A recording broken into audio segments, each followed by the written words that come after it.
highlight that problem and brought each and everything from those areas to the television channels.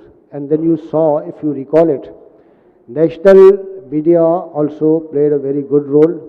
Even very prominent journalists were, on the TV, and they told all the stories that you saw on the media.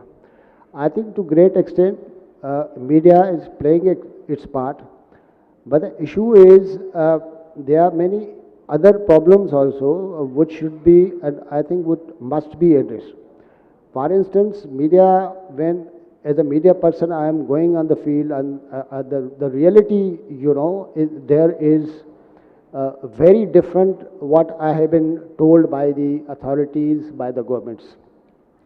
Even the role of engineers that I see on the ground is entirely different from that scenario, from those claims that we make here, right?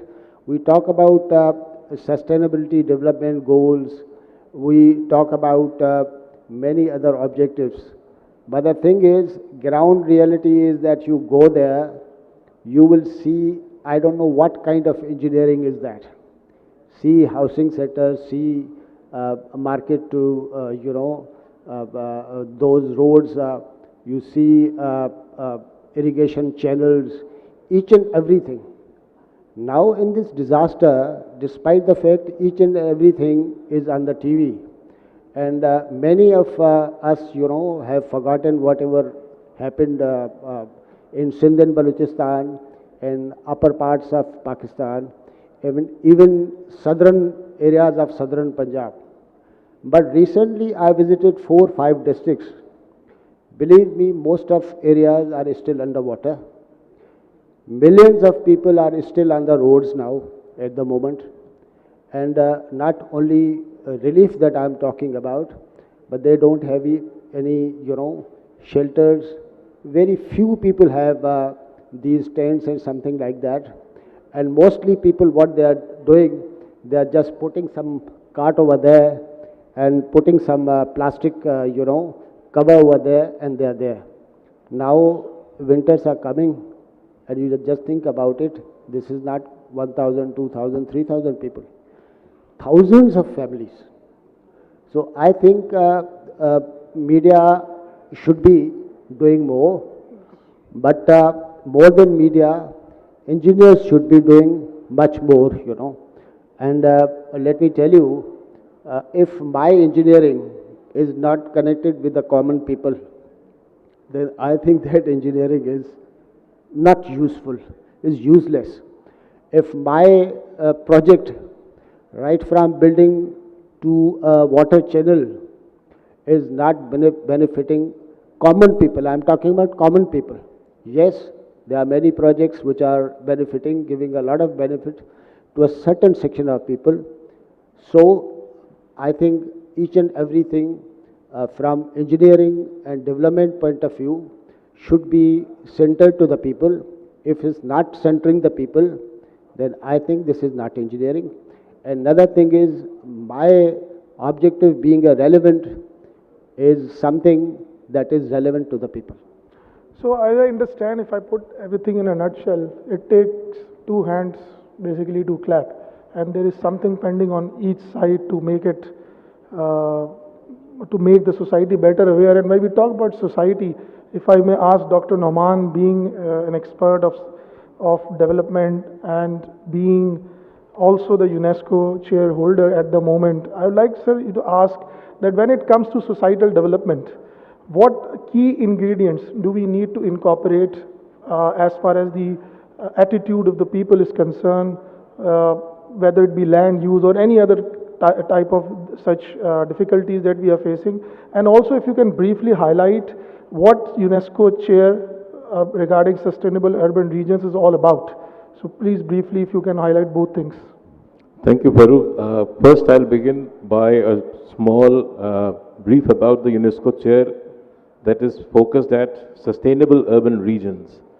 This platform is going to provide all of us an opportunity to discuss, deliberate, and ponder about the various types of critical issues our cities are facing, and also the hinterland is coming across.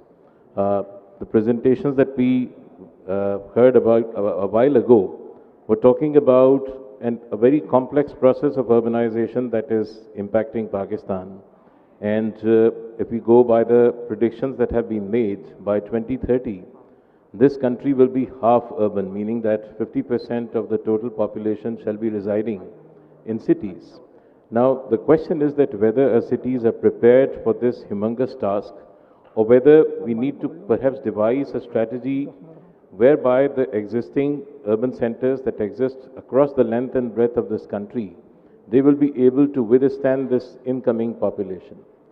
The second issue that you pointed out about the societal preferences. I think a very important role in fact, determining the societal benchmarks of development lie with the elite of the society. In most of the cases, the elite define the benchmarks and also the overall societal objectives that rest of the people follow. If the elite happen to be public-oriented, very much humble, and in fact non-consumerist in style, in their everyday lifestyle, the society will follow that. But if the elite in fact take the other course, which we observe all across, they live in lavish lifestyles, live in comfort and luxury, then obviously the masses around them would consider that this is the ultimate way to possibly lead a life.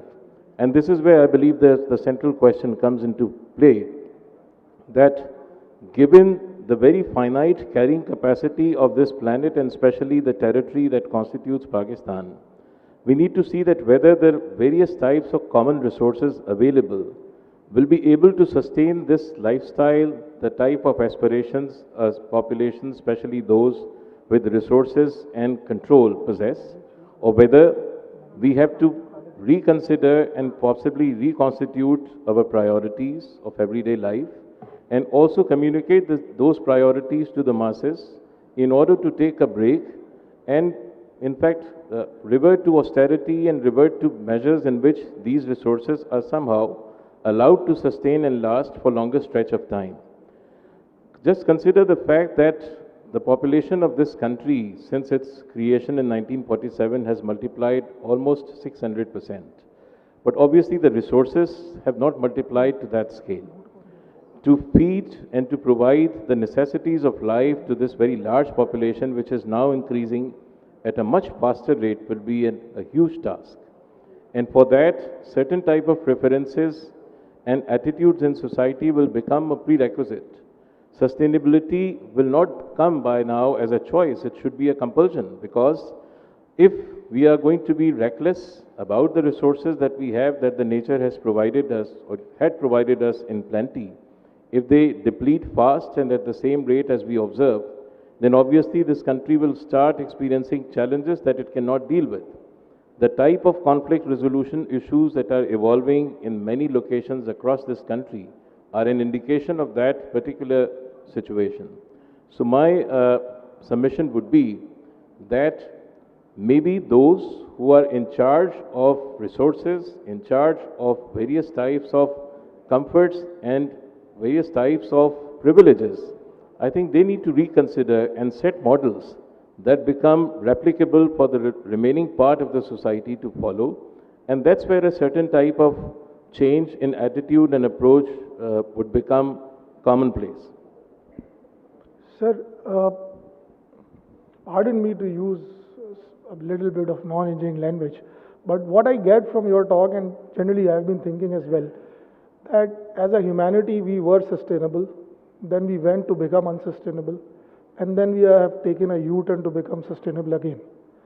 And most of the time, it seems, being myself as an engineer as well, that engineers are blamed for such,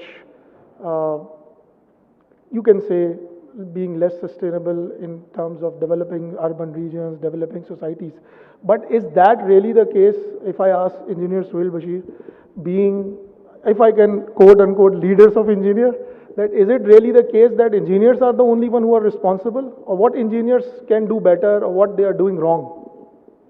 Thank you, Dr. Farooq. Before responding to your question, I think we need to think about the real issues related to the sustainability, because even when all the leaders of the nations met at Sharm Sheikh, Egypt, COP27, they were not able to agree on one Coming up, single yes. declaration.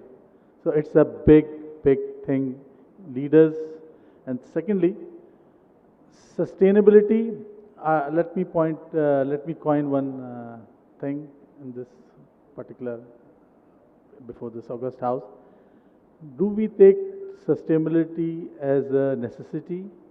Do we take sustainability as a luxury? Do we take sustainability for a must for our survival? Because when you take it as a survival, then your behavior will be different.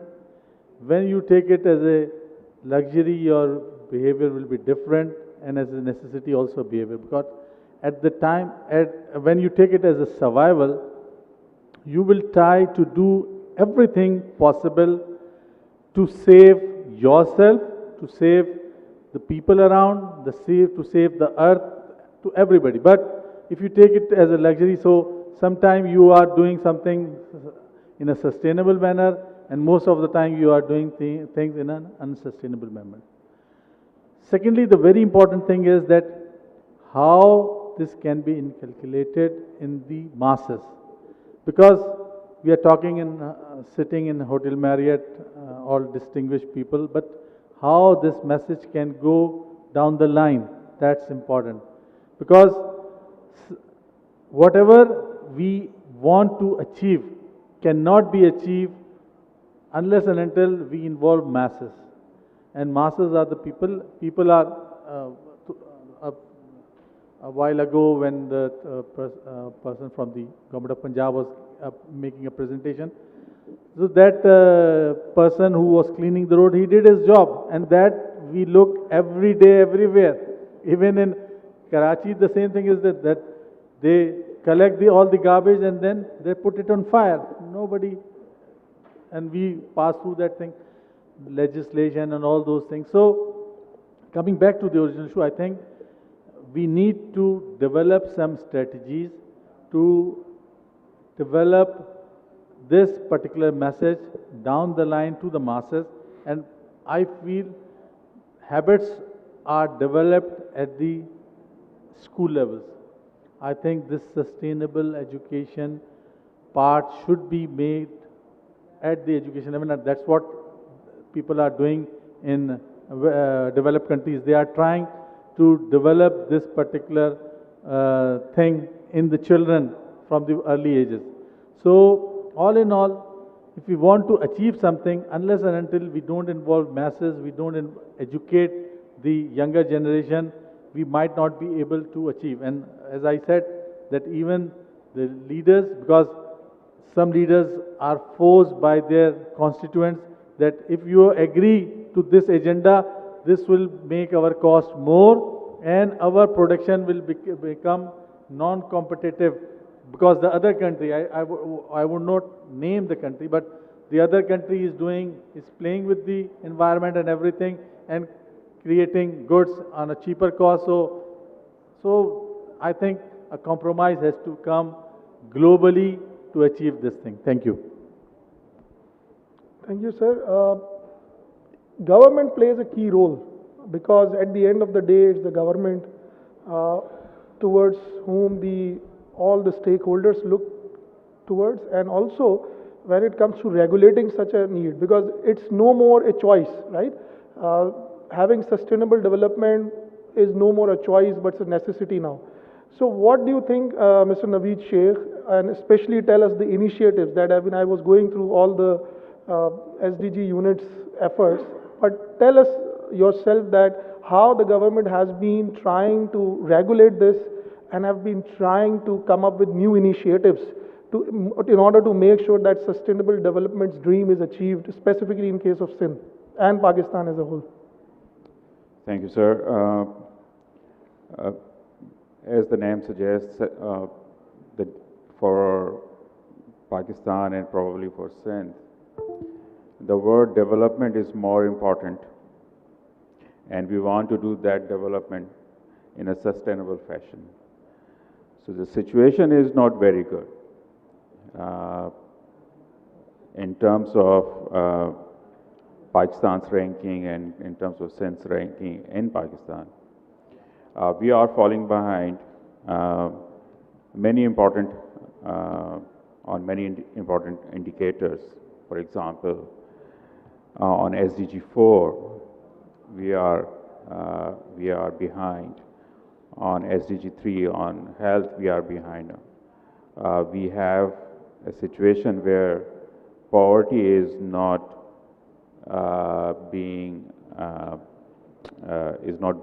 going down, and in fact that number was before the floods hit Sindh, and I believe the situation would be much different now, since the flood impact will take time to come into the provincial indicators. What Government of Sindh is doing is that gradually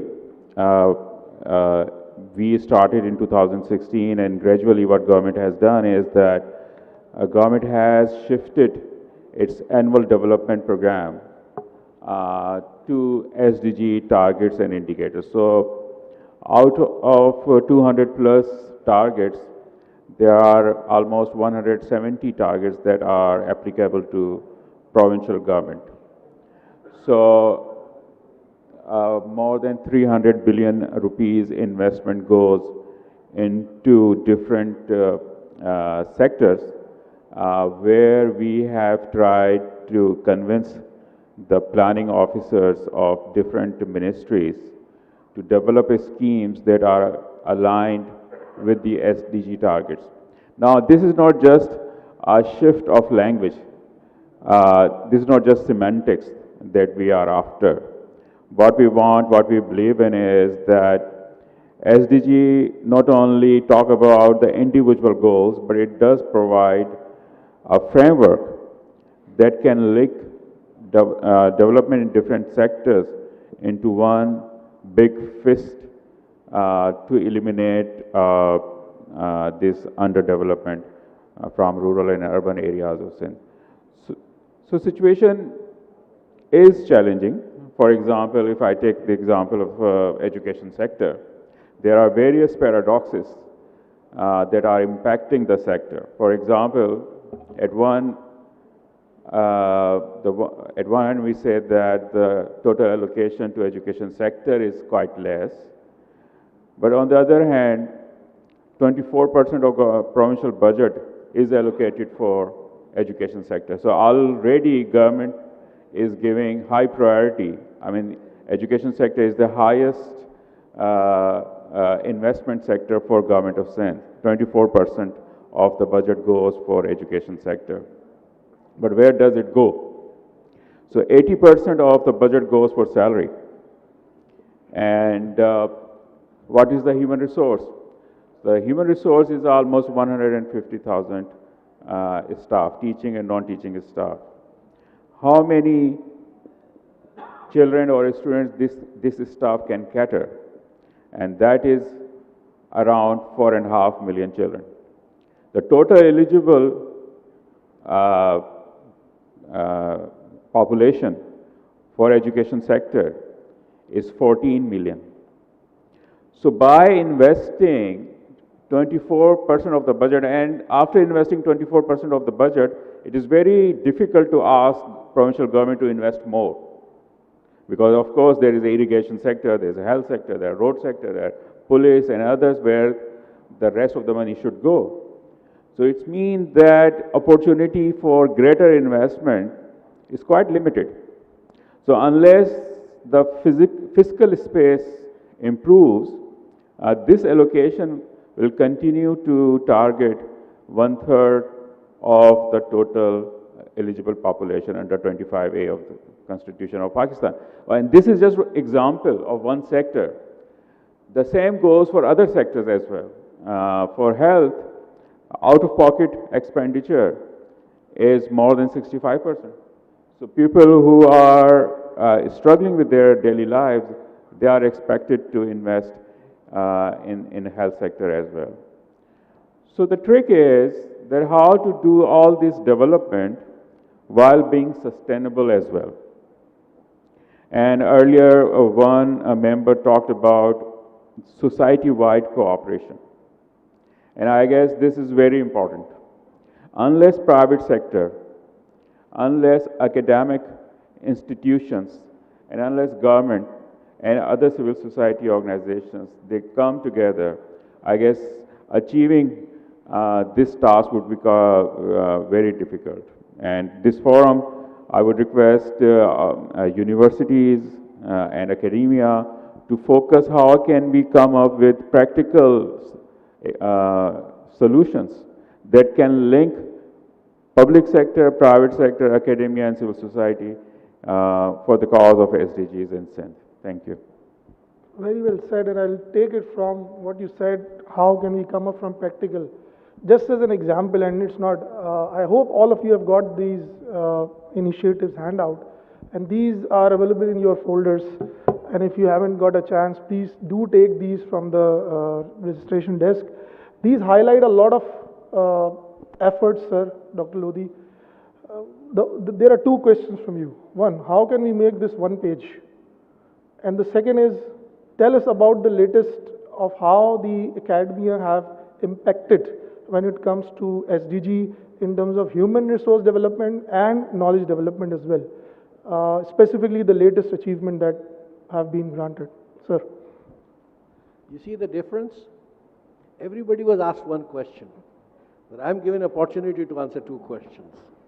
You know, that's the advantage of being the boss.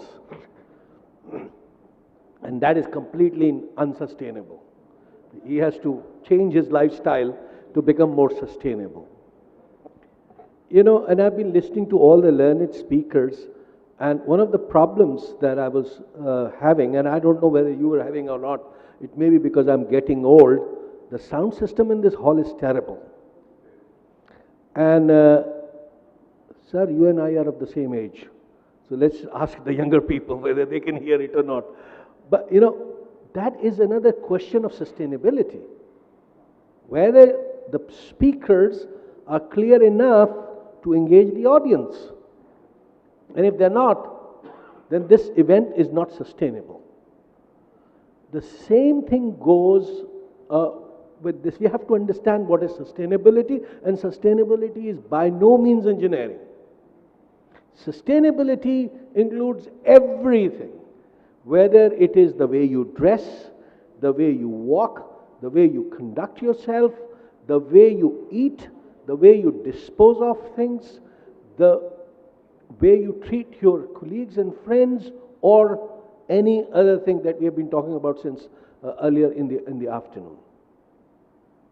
So the first question is how to reduce this thing into one page. And the second question was about the efforts and the initiatives of the academia to embed sustainability. And the answer to both the question is one.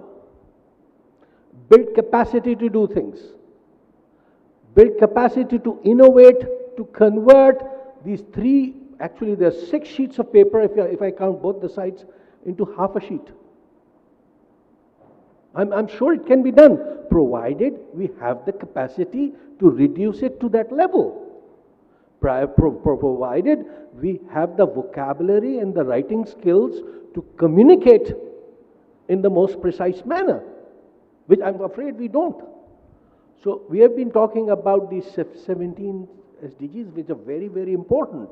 But to me, no matter what we do, whether we have sustainable development goals, whether we have targets, whether we have, the key performance indicators and all those things, these 17 SDGs do not stand alone as 17 SDGs. There's a whole lot of documentation underneath each and every SDGs. But when I look at ourselves, I'm afraid we don't have the capacity to implement. So if you look at the rules, the laws, the regulations, they're wonderful. They are no less than any other law in any developed world, probably better. But we don't have the capacity to implement. And our speaker, one of the keynote speakers from the World Bank, Mr. Crippen, had mentioned 5 things, and one of the things was to build human capital. So I think what we really, really need to do, whether it's the government, whether it is the academia, whether it is anyone else, part of the civil society, we have to build capacity, we have to invest in human capital. There are 24.5% of the population of Pakistan which is living below the poverty line. Dr. Noman just told me. It means that about one in 4 person in this country is earning less than $2 a day. Now, with the dollar increasing, probably that $2 a day has gone down to $1 a day. And unless we remove and alleviate poverty, we will not be able to come out of this terrible situation, be it because of engineering, be it because of anything else. We've been talking about devastation because of the rains and the floods. But had they been living in better houses, probably that devastation would not have happened. It's because they don't have the money to rebuild, because they don't have the resources to rebuild, because they don't know how to rebuild. So actually, whether it is shrinking it down to 3 pages, or half a page, or 1 page, you have to have the quality of human capital which can do that. What is academia doing? And I'm not talking about NED University. I think I'm talking on behalf of all the tertiary level institutions in the country. There are 220 some higher education institutions in Pakistan, including universities. There may be a little more now. There are challenges, but I can tell you that everybody in Pakistan in the educational sector, especially at the tertiary level, when I say tertiary level, I'm talking about the universities, they are doing their own bit to improve upon what they are doing. But there are constraints. As Sheikh Saab mentioned about 80% of the budget going into the salaries. So, the size of the pie is the same. It is the matter of policy whether how much of the allocation is made to the higher education. And all the institutions I know of are financially constrained. And despite of that, I've given you a few statistics about NED University. I'll try and repeat them again. I don't want to go into the details, but we pledged to become carbon neutral by 2030. And when I and some of my colleagues, including all the deans, we started this initiative, most of the people thought that there are some ridiculous ideas which this new Vice Chancellor is trying to bring in. In the last 5 years, we have been able to reduce our carbon footprint by 21%. And involving students. 8.2. We have been planting trees, we have been planting urban forests, Miyawaki urban forest. We have been shifting from a non-renewable to renewable source of energy. And like Fridays are still healthy Fridays. People don't like it, and I have to face a lot of resistance. Even on a small campus, when you have to walk, people don't like it. So, the whole idea is whether the place that we're living in, which is the earth, is livable or not. Nobody would be sitting here, even though we are going to serve a delicious dinner, but nobody is going to be sitting here if this was not a cozy and convenient and comfortable place. If the chairs are not good, if the air conditioning is not good, if the lighting is not good, probably you would not be staying here. The same is the thing with the Mother Earth. It is becoming unlivable. And we have to mend our ways to do it. And we can only mend our ways by investing in people, training them. Making laws alone is not going to help. It's the quality of human resource that is going to help. And I'm sure all the educational institutions, whatever little they're doing, they're trying to do whatever they can. But how many percentage of the people go to the university? About 1% of the entire population. In order to bring change, you have to have a critical mass. And unfortunately, we never get this critical mass. So the people who are trained, a few 100,000 every year, who graduate and get their degrees, go back to the system where unfortunately they're not being able to make an impact at all. So if I have been a policy maker, I would have really investigate, or would have investigated, or have asked my colleagues to investigate what is going wrong. And the nutshell of my experience is that it's the people who matter. It's not the ideas. It's not the laws. It's not the regulations. It is not the enforcement. It's the people. One of my friend was visiting us, and he was with us for a couple of days. He came from another foreign country, and one of my colleagues gave him a kind of soap, but the bottle says face wash. And he said, no, I can't wash my hands. It's a face wash. You know, because they were trained that way. In Pakistan, we don't care. Even if it's a face wash, I would wash my hands. So, you know, we really need to develop that human capital. We can achieve these 17 sustainable goals, sustainable development goals, by investing in people. That's my idea. Farooq told me he'll finish at 7. I've already taken 5 minutes more. So thank you very much. Thank you, sir. But if you allow me to take this opportunity, when I meant, and you rightly explained, the glue to bring these measures together is human capacity. And it could be brought in one, as we call it, famously known as one page. The other thing is, if I, as a boss, I can ask, just yesterday, and it's a matter of pride, not just because I belong to NED University, but just yesterday, NED University have been inducted in a very elite group by the United Nations. The group is United Nations Academic Impact. And just yesterday we received a certificate from the UN that says that now NED University is part of the global elite group that is called United Nations Academic Impact Group, which itself says a lot about what this university, of which many of you are alma maters, is doing. So that's a wonderful achievement. And just as on a lighter side, when Dr. Lodi just asked me about the inaugural session yesterday, that you have given me 15 minutes. How would I go through that? I said, sir, you just got something to to talk about for more than 15 minutes. So, but let's have a couple of questions from the audience as well.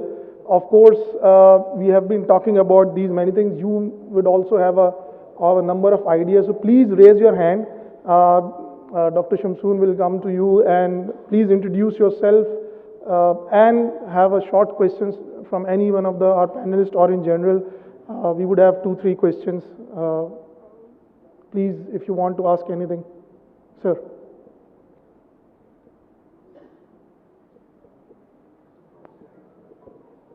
I am Masood Ali Khan, Chairman Lahore IP Center.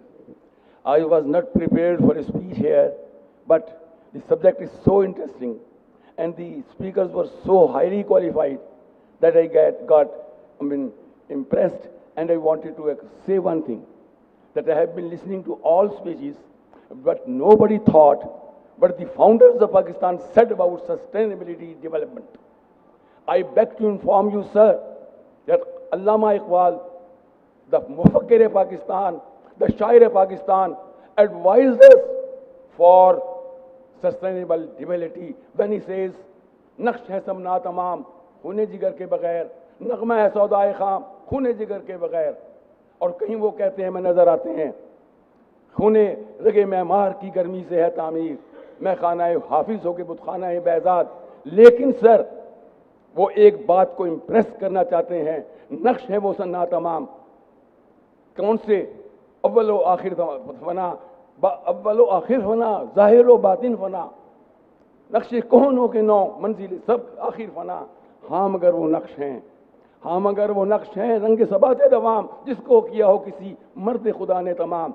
You have forgot, sir, that while we are building roads, bridges and all infrastructures, we have to put our heart into it, our soul into it. वो क्या कहते हैं?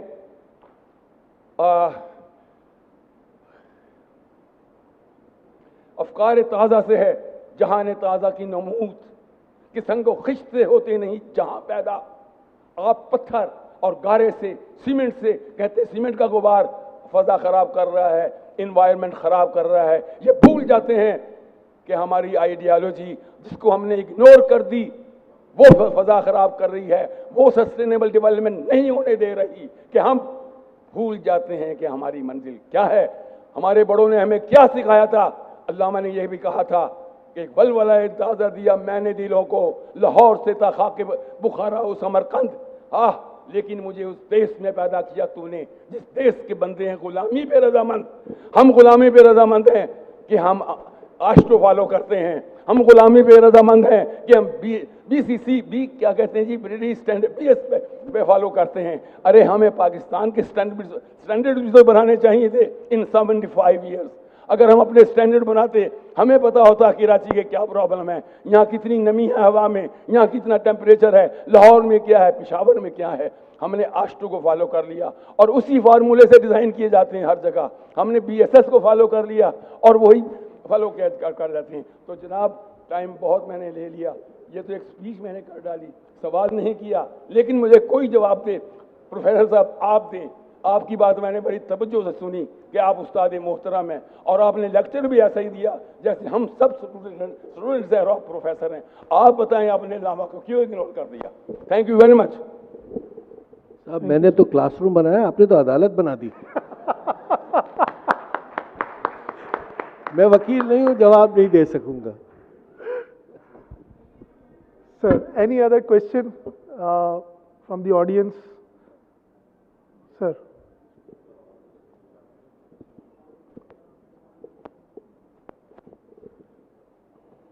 Assalamu alaikum.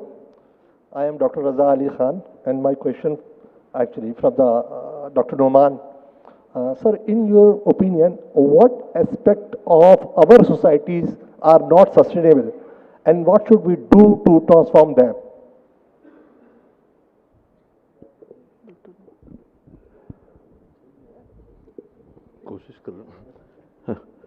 If I got your question correctly, you were talking about what aspect of a society is not sustainable, right? I think that, as I said in my brief comment earlier, that it is the tendency to consume. And obviously, consumption draws from resources that are already very scanty and are going to become scarce with the passage of time. So, the way there was a very interesting anecdote that some student of mine shared, that if we revert to the lifestyle of our grandfathers, I think the sustainability will start coming back to a planet rather soon. And that is that you try to live simple, you try to move away from things unnecessary, you do not try to hoard, and you do not try to follow or emulate your neighbor or people around you blindly. And this is exactly what we need in the present times, when the lifestyles that are changing with very different nomenclature, with very different types of incentives and compulsions, they need to be re-examined and revisited. If you open any channel of any media, electronic or otherwise, you will see that there will be a huge pull inviting you to consume and spend. And both these tendencies are perhaps not very sustainable. As we say that the bio capacity of this planet is very limited, and with this fresh tendency that we find in consumption, that is obviously going to deprive us from that possibility of keeping these resources intact. It obviously is going to become very, very dangerous. And for that, we need to reconsider that whether the present urge of consumption is something that we would want, or we perhaps need to devise a different approach, a different strategy to survive on this planet. So, with that, if we have no more questions, I would like to thank the distinguished panelists, Mr. Fahim Siddiqui, Manzoor Sheikh, Dr. Nauman, Dr. Sarosh Lodhi, Professor Dr. Rafiqi, Engineer Suhail Bashir, Dr. Atif, and Naveed Saab. Thank you very much. We would also have opportunity to ask different questions while we are having dinner. And just before I hand over to Hina, We have sessions starting, we have sessions, we do expect all of you to join us for the 9 sessions that we are going to have, at 3 different locations in parallel. At this crystal ball, we will be having throughout 3 sessions on sustainable cities and urban regions. We have 3 sessions lined up, parallel sessions in the Ambassador 1 room and 3 more in Ambassador 3. So we would like all of you to please join us tomorrow morning at 9 so that we can start on time, and then you can go to your session of your choice. Finally, we do have a special session at the end. We would reassemble at the crystal ball for initiative session, the partnership session, and then we would have a strong closing ceremony in which we do have keynote and some dignitaries. So thank you very much, all of you, sir, and I'll hand over to Hina for awarding the mementos. Thank you.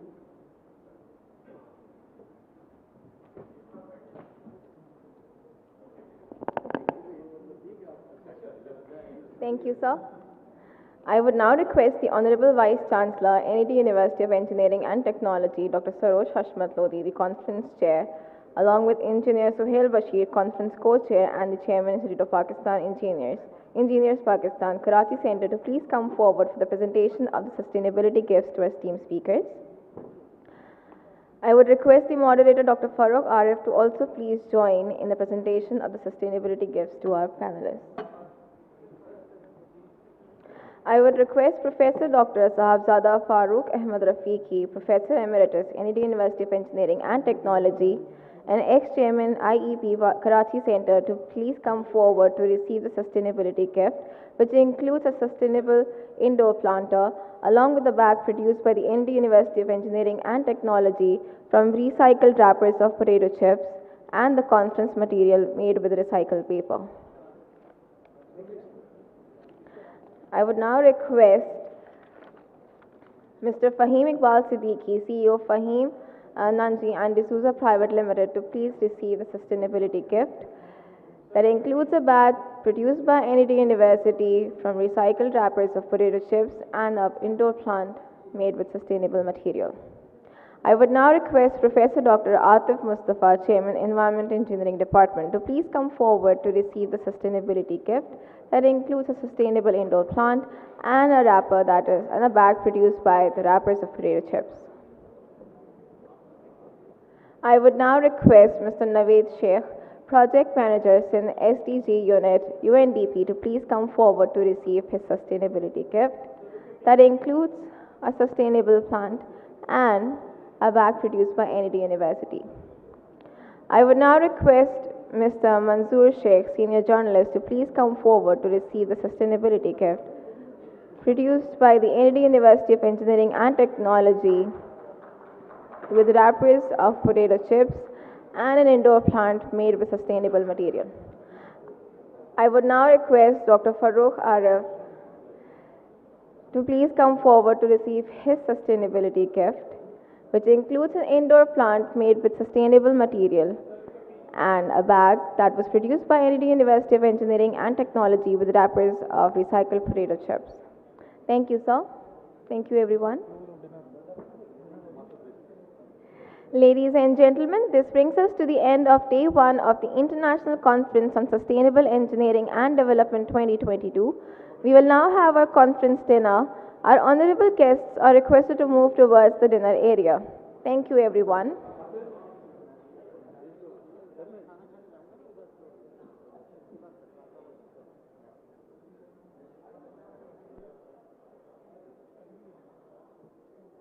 आप क्या फजर पे खाना खाएंगी क्या अभी खाएंगी?